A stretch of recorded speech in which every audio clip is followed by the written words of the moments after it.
Yeah. The two things I see the biggest signal from, and as a primary care doctor, you're probably the same way. I look for, when I recommend something to patients and I see them back in 3 months or 6 months, I look for signal. Did that move the needle? Did that improve anything? Did it make anything worse?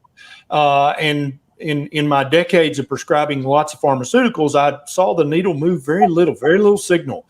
But when I started recommending dietary interventions, the needle moves significantly. And two things in young girls, let's say anywhere around pubertal age, is acne and mental health.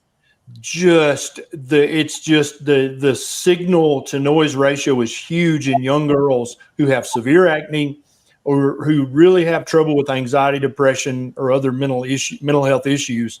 That's where I see the biggest signal. Is that your experience as well?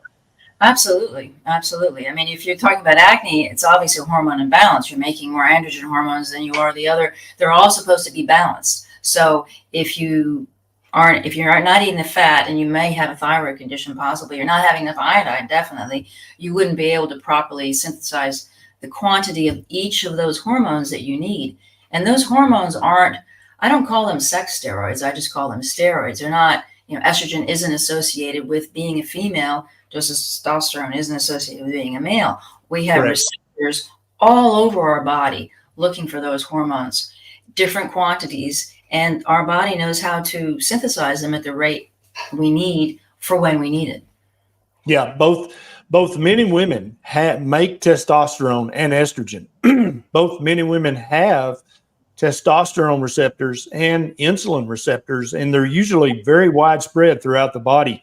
But we've been trained to talk about testosterone as a male hormone and estrogen as a female hormone, but it really just comes down to the ratios that you make and the ratios that you keep with regards to being male or female. Do women need carbohydrates for their hormone health? Do they need to carb cycle? Is that a myth? Is there some truth to that?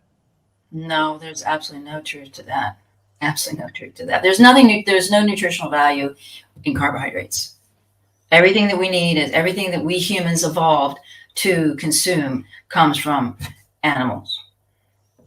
One of the biggest things I've noticed in the carnivore community is the number of women who, not only when they go carnivore, they have significant improvements, but they're also very vocal about that.